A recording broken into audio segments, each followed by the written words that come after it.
왜 그렇게까지 합니까? 오늘 상황이 딱 그런 상황인데요. 왜 그렇게까지 합니까? 라는 제목을 가지고 말씀을 전하도록 하겠습니다. 1월 14일이었습니다. 오전이었는데요. 제가 그 설교 이 오늘 본문 말씀을 막 준비하고 있었던 상황이었는데 말씀이 안 풀리는 거예요. 막 고민이 너무 많이 됐는데 그때 이제 뉴스를 제가 봤는데 그때 한국 시간으로 1월 14일 오전에 대전 컨벤션 센터에서 열린 2026년 KBO, 그러니까 코리안 베이스볼 오가 뭔지 모르겠네요. 하여튼 코리안 베이스볼 하여튼 신인 오리엔테이션이 있었대요. 신인 선수들 130명을 모아놓고 오리엔테이션을 했는데 조선의 4번 타자죠. 이대호 선수, 그 은퇴 선수가요. 1일 특강을 맡았다고 합니다. 그래서 그분이 이제 뉴스에 나왔는데요. 그분이 하는 딱 그 얘기를 듣고 제가 정신이 번쩍 들더라고요. 그 선수들도 아마 정신이 번쩍 드는 소리를 들었을 겁니다. 이렇게 얘기를 하는 거예요. 자기가 하는 노력은 노력이 아닙니다. 그러는 거예요. 이건 또 뭔 소리야? 내가 하는 노력이 노력이지 왜 내가 하는 노력이 노력이 아니야? 여기 앉아 있다고 해서 프로 선수가 자연스럽게 되는 게 아닙니다. 그러는 거예요. 이어서 이 이대호 선수가요, 노력의 그 기준을 더욱 분명하게 제시하고 있습니다. 주변 사람들이 야야야 너 그거 그만 좀 해. 너 너무 많이 하는 거 아니야. 너 그러다 큰일 나. 너 그렇게까지 할 필요가 없어. 이렇게 말할 정도가 되어야 비로소 노력이라 할 수 있습니다. 그러는 거예요. 내가 만족하는 노력이 아니다라는 겁니다. 여기 지금 있는 130명의 선수가 물론 모두가 노력을 했고 그동안 준비를 많이 했다고 생각합니다. 그러나 같은 팀의 선수들과 선배들은 당신들보다 그보다 더 많은 노력을 하고 있다는 겁니다. 게다가 내년이면요 또 다른 130명의 프로 선수들이 들어옵니다. 그래서 지금 여기 앉아 있다고 해서 프로 선수가 되는 게 아닙니다라는 거예요. 저 정신이 번쩍 들었다니까요. 저보고 하는 소리인 것 같더라고요. 그러니까 이대호 선수의 그 말은요, 노력의 기준이 자기 만족에 머물러 있을 때 얼마나 우리가 쉽게 충분하다라는 이 착각에 빠질 수 있는지를 정확하게 짚어주고 있다라는 거예요. 진짜 노력은요, 나 스스로 최선 다했다라는 자기 평가에 있지 않는다라는 거예요. 반드시 주변 사람이 말릴 만큼 달라질 때 비로소 그 노력이 진가가 발휘가 된다라는 거예요. 그렇기 때문에 노력은요, 내가 스스로 인정하는 양이 아니라 현실과 경쟁 앞에서도 계속 검증되는 과정입니다. 과정이에요. 이러한 관점에서 생각해 본다면요, 신앙생활도 이와 다르지 않다고 저는 생각합니다. 예배 자리에 앉아 있다고 해서 또 신앙생활을 하면서 말씀 가운데 그 언어를 사용하면서 또한 교회 안에서 어떤 중요한 역할을 내가 맡고 있다고 해서 내가 목사라고 해서 자동적으로 성숙한 그리스도인이 되는 것이 아니다라는 거예요. 오히려 교회 안에서요, 안도감과 자기 만족은요, 신앙을 지켜주는 것처럼 보이지만 어느 순간요, 그 순간 내가 성장이 멈춰져 있다라는 것을 우리가 기억해야 된다라는 거예요. 참된 믿음은요, 교회 안에서 칭찬받는 신앙이 아니라 삶의 현장에서요, 증명되는 신앙이어야 한다라는 겁니다. 세상 한가운데서 책임을 회피하지 않고 손해가 따르더라도 끝까지 정직을 선택하고 말보다 내 삶으로 그리스도의 이름을 나타낼 때, 그리스도의 향기가 나타날 때 우리의 신앙은 비로소 입술의 고백이 아니라 삶의 증거가 된다라는 거예요. 바로 이 지점에서 그 김영석 교수님이요, 기독교 아직 희망이 있는가, 이 책을 보면서 정말 많은 도전이 되었는데 이 책에서 이 김영석 교수님이 이렇게 말합니다. 기독교와 크리스천에 대한 평가는 교회 안에서 우리끼리 내는 게 아니다. 사회가 세상의 평가해 주어야 한다. 다른 종교인이 그리스도인을 높이 평가해야 하며 사회의 일꾼과 지성인이 크리스천과 교회에 대해 고맙게 여길 수 있는 이러한 기독교, 이러한 교회가 성도가 되어야 한다 라고 이분이 이렇게 책에서 고백을 했거든요. 그러므로 우리가 붙들어야 할 질문은 이겁니다. 교회 안에서 교인들로부터 인정받고 있는가? 이게 아니라 세상 속에서 내가 세상의 그 친구들과 세상의 그 관련된 모든 사람들과 세상 사람들로부터 그리스도의 사람으로 내가 신뢰받고 있는가라는 질문이에요. 사람들은 우리를 보면서 왜 그렇게까지 하느냐? 목사님 뭘 그렇게까지 교회를 가세요? 그냥 집에서 편안하게 그냥 온라인으로 예배하시죠. 그게 잘못됐다라는 것이 아니에요. 그런 묻는 자리, 그 자리에서 끝까지 하나님의 그 그리스도의 향기, 하나님의 그 향한 그 믿음이 드러날 때 교회는요 세상에 꼭 필요한 공동체가 되고 우리의 믿음은요 희망의 이유가 되기 때문에 그렇습니다. 이런 의미에서요 오늘 본문 말씀을 보면요 더욱 묵직하게 다가온다라는 사실입니다. 지금 오늘 본문 말씀은요 전신갑주 하면요 뭐 갑옷만 생각을 하는데요 그 전체 본문의 그 상황을 생각을 하면요 어떻게 이런 상황에서 전신갑주의 그 하나님의 갑주를 얘기하는가? 왜냐? 쇠사슬에 매인 채 감옥에 있던 그 사도 바울이요 편안하게 앉아서 무슨 뭐 회당에서 아니면 예배당에서 지금 이 전신갑주를 얘기하는 게 아니었거든요. 그러한 신앙을 말하지 않는다라는 거예요. 지금 감옥에서요 편안하게 앉는 상태가 아니라 쇠사슬에 매인 채예요. 그럼에도요 그는요 13절에서요 에베소 성도들에게 이렇게 권면하지 않습니까? 하나님의 전신갑주를 취해라 이렇게 말합니다. 지금 사도 바울이요 지금 처한 상황을 놓고 본다면 낙심과 체념밖에 떠오르지가 않아요. 이게 먼저 나와도 전혀 이상하지 않는 상황이라는 거예요. 그러나 사도 바울은요 자신의 처지를 설명하거나 변명하지 않았다는 거예요. 오히려 자신의 그 믿음의 그 기준을 낮추지 않고 하나님의 전신갑주를 제시하면서 그리스도인의 삶이 느슨한 신앙으로는 절대로 감당할 수 없는 실제적인 영적 전쟁임을 지금 사도 바울이 분명하게 밝히고 있다라는 사실입니다. 앞서 지금 소개한 이데오 선수가 말한 노력의 기준은 오늘 본문이 지금 제시한 사도 바울이 보여주는 있는 그 신앙의 모습과 별반 다르지 않는다라는 거예요. 세상의 눈으로 사도 바울은요 이러한 모습을 보면요 이러한 질문을 할 수밖에 없어요. 꼭 감옥에서도 꼭 그렇게까지 할 필요가 있습니까? 지금 당신의 처지를 한번 보십시오. 뭘 갑주를 취합니까? 나를 위해 기도해 주십시오. 저 너무나 힘듭니다. 라면 모를까? 꼭 감옥에서도 꼭 저렇게까지 이렇게 얘기할 필요가 있는가? 참 답답한 양반이네. 이렇게 생각할 거예요. 그러나 사도 바울은 상황이 아니라 지금 믿음을 선포하고 있지 않습니까? 하나님의 전신갑주가 필요합니다 라는 거예요. 지금 사도 바울이 말한 이 하나님의 전신갑주는 믿음을 더 잘 지키기 위한 조건이 아닙니다. 우리가 여태까지 그렇게 듣지 않았습니까?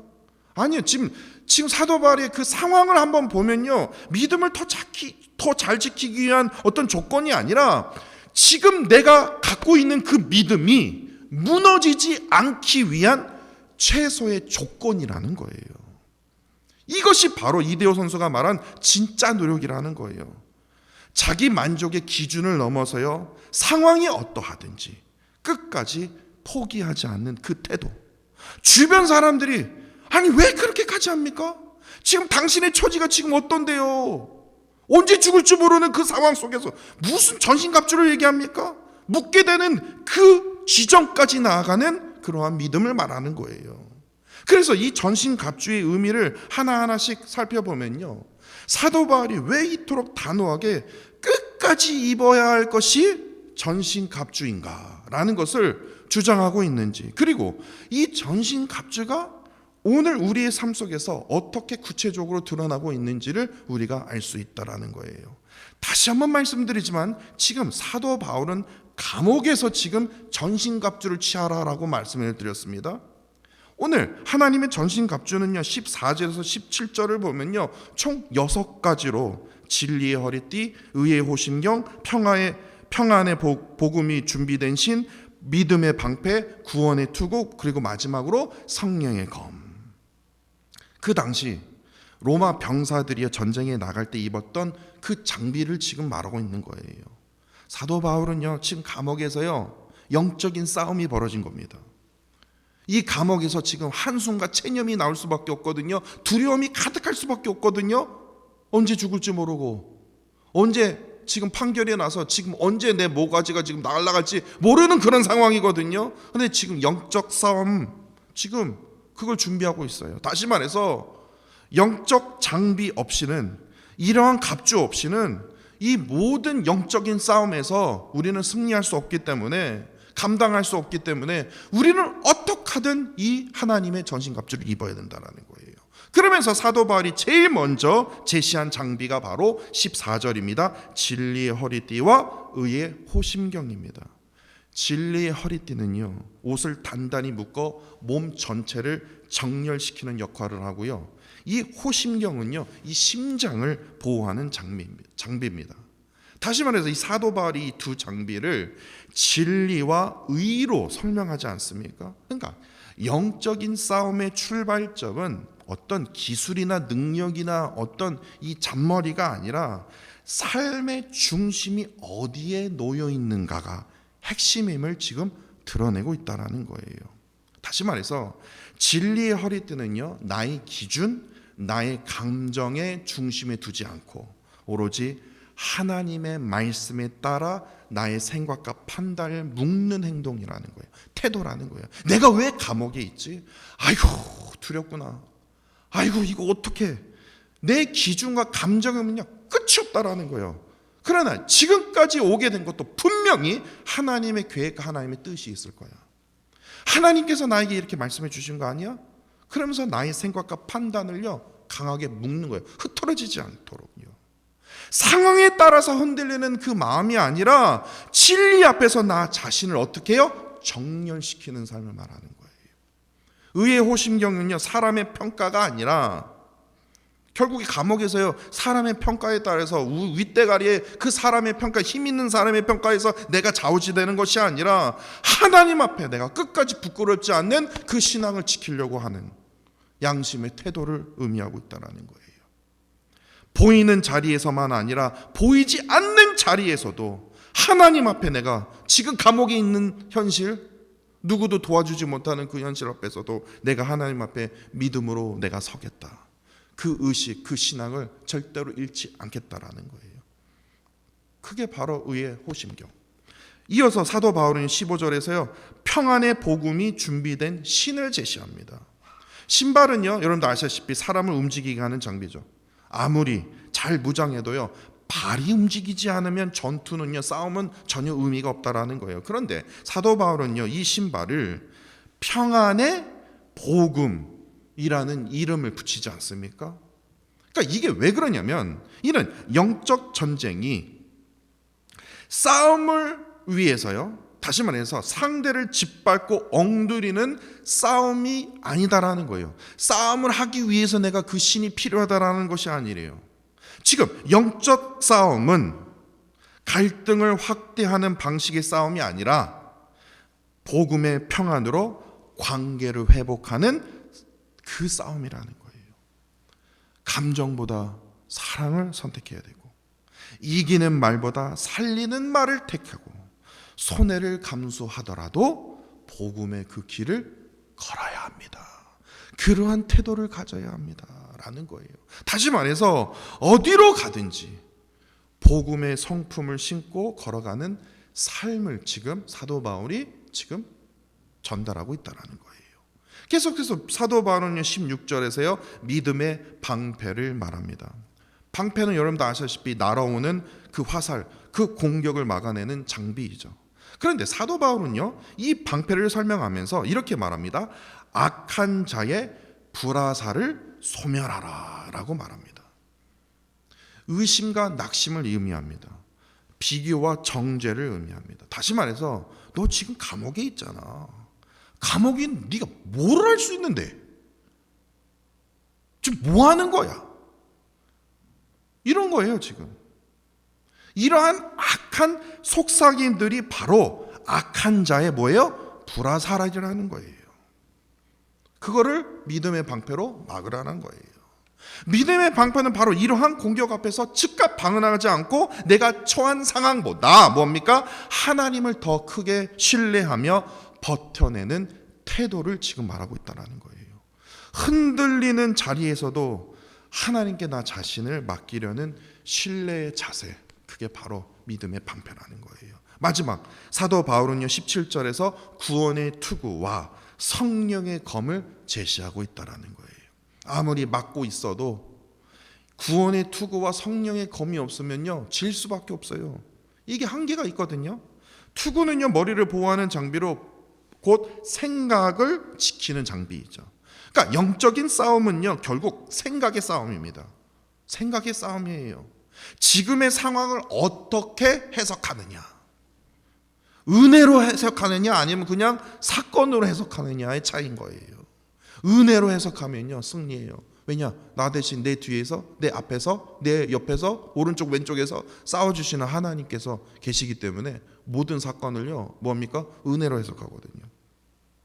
그러니까 지금 이 상황이 나를 규정하는가 아니면 하나님의 구원이 나를 규정하고 있는가 라는 싸움이라는 거예요. 그러니까 구원의 투구는요 실패와 좌절 속에서도 어떠한 상황 속에서도요 하나님의 구원이 나의 정체성을 지켜두도록 나의 생각을 보호하고 있다는 거예요. 마지막으로 성령의 검은 어떻습니까? 하나님의 말씀이죠. 이는 상대를 공격하기 위한 도구가 아닙니다.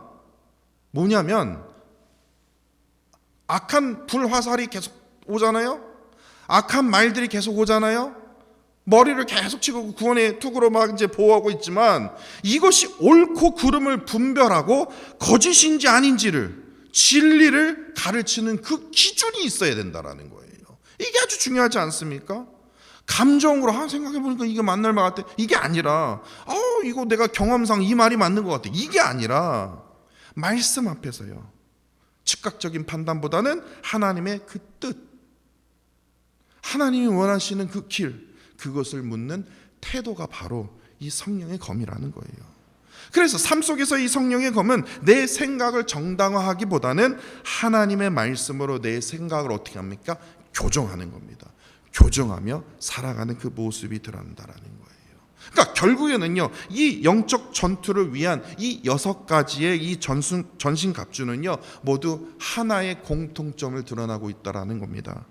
그게 무엇이냐면요 바로 10절, 오늘 본문 10절 말씀입니다. 주 안에서와 그 힘의 능력으로라는 겁니다. 다시 말해서 이 전신갑주는요 나 자신의 노력이 아니다라는 거예요. 나 자신의 결단이 아니다라는 거예요. 나 자신의 경험으로 만들어내는 장비가 아니다라는 거예요. 하나님의 전신갑주는요 나의 열심이 아니라 하나님의 열심에 대한 신뢰와 의존 위에 그 장비를 우리가 얻어갈 수 있다라는 거예요. 입을 수 있다라는 거예요. 하나님 안에서, 그리고 하나님의 그 능력에 내가 거하지 않고서는 진리의 허리띠도 의의 호신경도 평안의 그 복음을 준비한 신도 가질 수가 없다라는 거예요. 믿음의 방패도 구원의 투구도 성령의 검도 결국 내가 준비한 내 신앙이 아니라 내가 준비해낸 성과물이 아니라 하나님만이 공급하실 수 있는 은혜의 장비라는 사실입니다.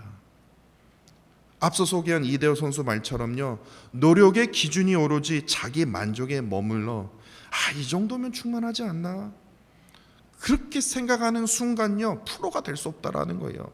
성장은 멈추고 위험이 시작된다라는 거예요. 신앙도 마찬가지입니다. 내가 얼마나 준비되었는가, 내가 얼마나 단단해졌는가, 내가 얼마만큼 신앙생활을 했는가, 이게 중요한 게 아니라, 이게 더 소중한 게 아니라 내가 지금 하나님 앞에 서서 하나님의 능력 가운데, 하나님 그 이름 가운데 내가 전신갑주의 그 본질을 내가 지금 생각하며 신앙생활하고 있는가, 이게 중요하다라는 거예요.